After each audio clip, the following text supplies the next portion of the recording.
tips for yoga teachers on using language to help students really tune into the body. So I've been a teacher my whole life, and I'm from a family of teachers, and I'm quite specific about what I think works in terms of instruction. So yes, there are many ways, but there's definitely some things that don't work, particularly if we're wanting an embodied approach to yoga, so we're wanting to help students tune in to how they actually are, rather than just give them instructions for making shapes, right?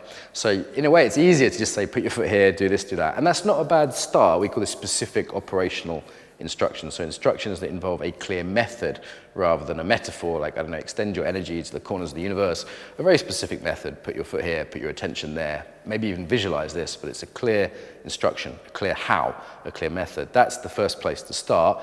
I was in a class last night with one of my students, and the teacher was saying something very abstract. She had no idea what she meant. My student started laughing because she knew I'd be getting annoyed at this. I wasn't annoyed, as it happens, but I was a bit disappointed because it's like, well, what do you want me to actually do right now? Yeah, in clear language. I like in language to be invitational rather than telling people you have to do this, and that is as much about the tone and the consequence of disobedience than actually just what you say. So you can say, I invite you, and it's still a threat. Yeah, it's still a you have to.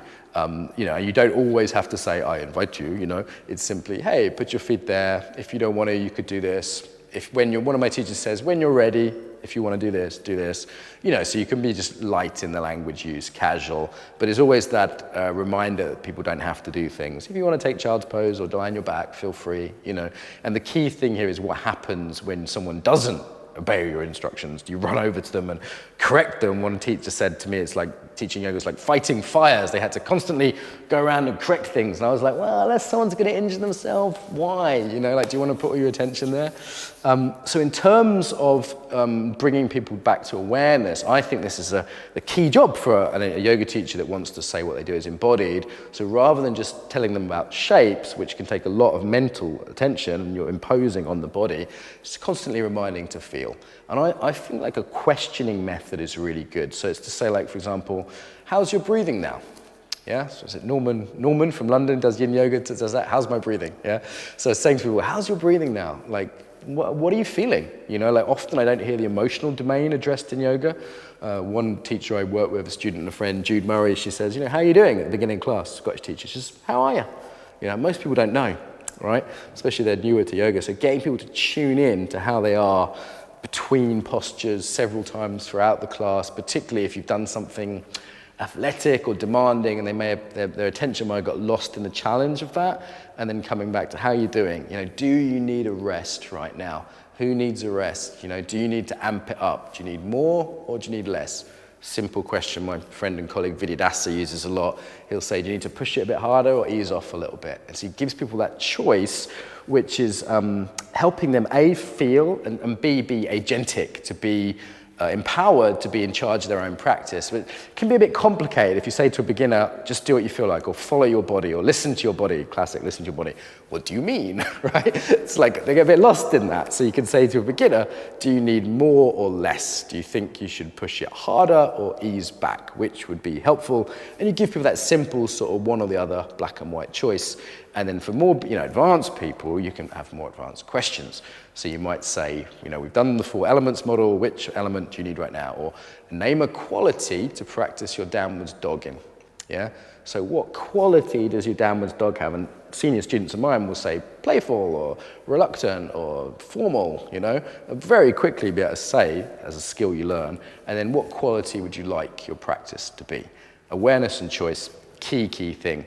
Often I'll say to people, what's familiar? This is a really important question. It's quite specific. So it's not, what do you like? Because you can like what's new or longed for or novel, right? But you say to people, does this feel familiar, this warrior pose, this way of being that's warrior-like, and differentiating the pose from the quality, the qualia, let's say in philosophy, or the way of being. Does the essence feel familiar? And you use different language, right? Because different words connect with different people. So I might say, does the feeling of being a warrior, is that familiar?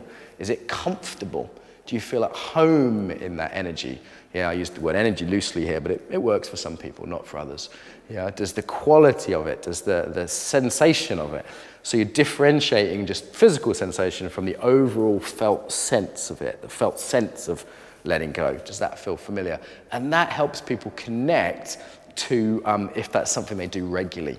yeah, if that's something they do regularly. You can also, part of the embodied yoga principles methods, to link it to life. The danger here is it takes people out of the experience. You've got to be a bit careful. You say, where in your life do you need this? Do you need this in your parenting, your work, your romance? They're the big three, we call those. You can link it to life. You know, where do you need this quality of warriorness in your life? Could you do with this with your boss? Give some examples. But always asking as questions, open-ended. And you've got to be a bit careful at this point if you start these linkings that people don't get like lost from the experience. So it's like, keep coming back to the experience. So it's not like a da-da-da-da-da in the head. It's the felt sense or the intuitive sense of it. Yeah, and some indicators to get people involved, like where's your energy level? You know, I get people to raise their hands, you know, low, high, or, you know, if people don't want to speak, it can be, you know, non-verbal space often yoga. Do you feel happy? Do you feel sad? In the middle? You know, do you feel angry? Do you feel sad? Do you feel happy? Do you feel, you know, sad? Sorry, sad, angry or curious, and fearful, anxious. Yeah, so you can give people little ways of indicating without necessarily using words. The key thing is to keep drawing people back to the experience. If you tell people what to feel, say, you're all feeling very relaxed. No, I'm fucking not. Yeah, like if you tell people what to feel, you take them out of the actual experience of it. So helping people get curious, like, how are you feeling? What are you noticing? And with beginners, it's just like sensation. Are you breathing now? Right? So you can still draw their attention to parts of their body, or are you tense or relaxed? Are you floppy or anxious? You know, give them some options, but you're just bringing their attention back, and that empowers them and builds that skill of actually tuning in, rather than just using lots of visualizations, which can be very mental, or even worse, telling people you're feeling this, you're feeling that, which again is this authority top-down thing. So you're just teaching people to be disempowered rather than actually helping people to tune in. Use natural language. You know, I get people to use their first language. Often my groups are pretty diverse nationalities. So even if I don't speak Spanish or Russian or whatever, I'll say, how do you feel in your first language? Because it's somehow closer and easier for them. Yeah. Yeah, so there's a few tips on how to use language as a yoga teacher in order to bring people back to their experience rather than just tell them what to do.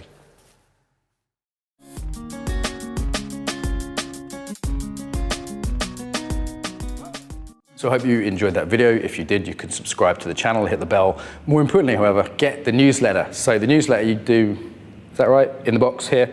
Okay. So why you would want the newsletter, so you hear about the best videos, so you actually ask me questions, you can reply to the newsletter, I'll reply. You can hear about events, teacher trainings, other things that are happening, and stay in touch more reliably. So newsletter there.